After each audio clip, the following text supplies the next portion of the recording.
Natural theology deals with what man's natural reason can know concerning God's existence and nature without the aid of supernatural theology, also called divine revelation or sacred scripture.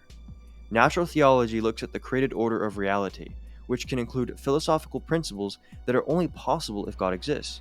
For example, we may observe the design interladen in the world or reality. We may notice that all things have a final end or object that they act toward. For example, the final end of the heart is to pump blood. But objects in reality, especially inanimate ones, can only act for an end if they are given such an end from an omnipotent and intelligent agent, and this agent can only be what we know of as God. The argument just presented comes from St. Thomas Aquinas in the 13th century, in his magnum opus, the Summa Theologiae. In his Summa Theologiae, he presents 5 arguments for God's existence, using 5 different metaphysical principles, these being motion or change, efficient causality, contingency, degrees, and finality. Ultimately, St. Thomas derives many aspects of these arguments from Aristotle, who lived in the 4th century BC. But it was not just Aristotle and St. Thomas who argued in this manner. As the scholastics argue, St. Paul himself employs natural theology in his letter to the Romans, for St. Paul points out that God's existence and power can be known through the created order, or from principles of reason. He states, "Because that which is known of God is manifest in them, for God hath manifested it unto them. For the invisible things of him, from the creation of the world, are clearly seen, being understood by the things that are made, his eternal power also, and divinity, so that they, non-Jews or Gentiles, are inexcusable." Further, as will be argued today, many of the Church Fathers similarly followed down the same path, such that, as we shall see, even St. Thomas uses their formulations of arguments that are based in the system of natural theology. Many modernist philosophers like Hume and Kant completely rejected natural theology, but the reasoning of their conclusion was their faulty epistemology and metaphysics, which deny such metaphysical principles. It seems, though, that this same modernism, which rejects natural theology, has corrupted many recent Eastern Orthodox apologists like J. Dyer and Father Deacon Ananias. For one of the reasons they reject natural theology is on the basis of it being a Western pagan philosophical concept. Interestingly, they purport their own philosophical views of presuppositionalism, which has its basis in Protestant philosophy, and is itself also a Western concept, but I guess they get a pass in their view. Generally speaking, Christian presuppositionalism is the view that one can presuppose their entire Christian worldview and argue against every other worldview as being impossible, such that their worldview is the only one left. And only their worldview can properly ground or justify transcendental categories that make up reality, like logic, morality, and metaphysics. Now, both Catholics and Orthodox hold the Church Fathers with immense value and as having authority on matters of faith and morals. The real question becomes, do the Church Fathers reject natural theology, as these modern Orthodox presuppositionalists do? As shall be made evident, the Fathers of the Church clearly uphold natural theology as a valid form of argumentation, as they themselves utilize it. It should be noted as well that the Church Fathers that will be quoted are held with high esteem and authority in the Orthodox Church. Thus, the Orthodox must return back to Church tradition and accept natural theology. We shall begin by covering the Church Fathers in chronological order, beginning in the 2nd century and making our way to the 7th to 8th century with St. John of Damascus. For the sake of time, I will not be quoting extremely large paragraphs, but just the amount I need to get the point across. The longer quotations are available on my website, scholasticism.co, which is linked in the description. Now, when it comes to these quotes, what we are looking for is that the Church Father begins with the created order of reality, for he may notice design interladen throughout the world, and that such a design is possible only if there is a designer who is God. Or he may notice that in the world we observe causality and change, and such causality or change cannot go causally onto infinity. Thus he must come to the conclusion of the existence of God as being the first cause or first mover, as Aristotle himself came to the same conclusion. And all of this is done in this Church Father's argument without any presupposition that the Bible is sacred scripture and that God exists. As a side note, if you'd like to support me, make sure to check out my new released merchandise, which is based on our Lord Jesus Christ. Thank you. Let us begin with Aristides the philosopher, who is venerated both East and West, and writes extremely early in the early 2nd century, not too long after St. John the Apostle himself had died. In his address to the Roman Emperor Hadrian, he reasons to God's existence using the argument for motion that comes from Aristotle himself, and by doing so, he thus reasons to God using natural theology, and not simply presupposing his worldview. He writes, I, O king, by the grace of God came into this world, and when I had considered the heaven and the earth and the seas, and had surveyed the sun and the rest of creation, I marveled at the beauty of the world. And I perceived that the world, and all that is therein, are moved by the power of another, and I understood that he who moves them is God, who is hidden in them and veiled by them, and it is manifest that that which causes motion is more powerful than that which is moved. I say, however, concerning this mover of the world, that he is God of all, who made all things for the sake of mankind. We move on to St. Clement of Alexandria in the late 2nd to early 3rd century. In the quote that we are to cover, he is dealing with the idea of whether or not other religions, specifically the Greeks, can come to knowledge of God's existence by using arguments. St. Clement responds in the affirmative, and actually refutes a common talking point that J. Dyer espouses, such that other religions cannot come to the existence of God if it doesn't include the Trinity. St. Clement states, or were one, on the other hand, to say that the Greeks possessed a natural conception of these things, we know the one creator of nature, and by reflection and direct vision, those among the Greeks who have philosophized accurately see God. We now move on to the Cappadocian father, St. Gregory of Nazianzus, who lived in the 4th century. He provides us with a type of causal argument that even St. Thomas employs to some degree in his work De Diente et Essentia and the Summa Theologiae. As St. Gregory of Nazianzus asks, what is it that supports the earth at any moment? For him, this must be God, who is the sustainer of its existence by his divine will. By this argument, he makes it evident that he is using natural theology. He writes, how is it that the earth stands solid and unswerving? On what is it supported? What is it that props it up, and on what does that rest? For indeed, even reason has nothing to lean upon, but only the will of God. And how is it that part of it is drawn up into the mountain summits, and part laid down in plains, and this in various and differing ways? And because the variations are individually small, it both supplies our needs more liberally, and is more beautiful by its variety, part being distributed into habitations, and part left uninhabited, namely all the great height of mountains, and the various clefts of its coastline cut off from it. Is this not the clearest proof of the majestic working of God? St. Gregory of Nyssa is another great church father who is also one of the Cappadocian fathers in the 4th century. He appeals to natural theology as he makes an argument from design, or the principle of finality or telos. As if creation is designed, then this design necessitates a designer. What you'll notice is that he's giving advice to those dealing with atheists, and so he's giving advice on how to demonstrate that God exists. Also notice that he doesn't say in order to defeat an atheist in an argument, you must presuppose the orthodox worldview and refute their worldview by reductio ad absurdum. Instead, he appeals to the created order of reality and says that such a design necessitates a designer.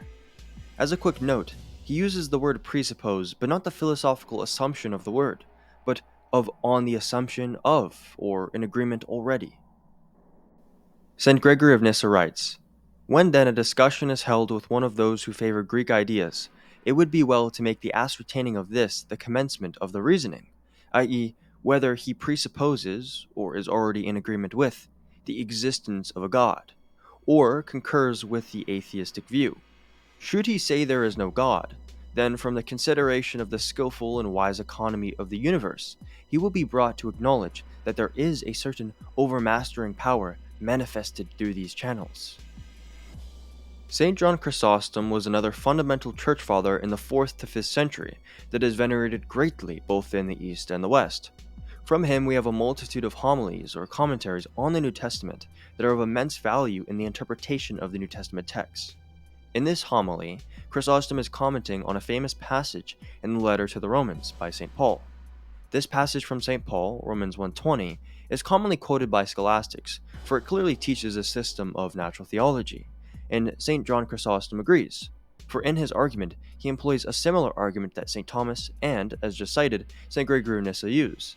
This is the argument from design or finality for God's existence, and thus Chrysostom uses natural theology, for he appeals to the natural order of creation in order to get to God's existence. Chrysostom writes, "For what will the Greeks, i.e. heathen, say in that day? That we were ignorant of you? Did ye then not hear the heaven sending forth a voice by the sight, while the well-ordered harmony of all things spoke out more clearly than a trumpet? Did ye not see the hours of night and day abiding unmoved continually, the goodly order of winter, spring, and the other seasons remaining both sure and unmoved, the tractableness of the sea amid all its turbulence and waves, all things abiding in order, and by their beauty and their grandeur preaching aloud of the Creator? For all these things and more than these does Paul sum up in saying, the invisible things of Him, from the creation of the world, are clearly seen, being understood by the things which are made, even His eternal power and Godhead, so that they are without excuse." St. Augustine of Hippo, who wrote in the 4th to 5th century, also appeals to natural theology, for he argues that because creation is well ordered, it necessitates a designer or creator who is God. St. Augustine writes, "For though the voices of the prophets were silent, the world itself, by its well-ordered changes and movements, by the fair appearance of all visible things, bears a testimony of its own, both that it has been created, and also that it could not have been created save by God, whose greatness and beauty are unutterable and invisible." Pope St. Gregory the Great was a profound church father in the West during the 6th to 7th century.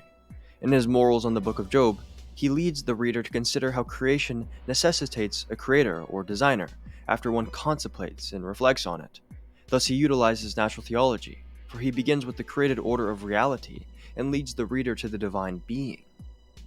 Now in this present time, the divine whispering has as many veins for our ears as the works of creation, which the divine being himself is Lord of. For while we view all things that are created, we are lifted up in admiration of the Creator.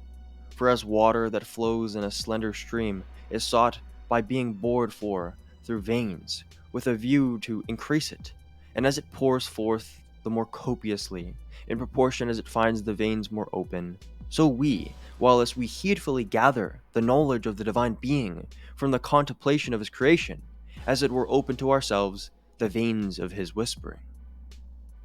Next we come to St. Maximus the Confessor in the 7th century.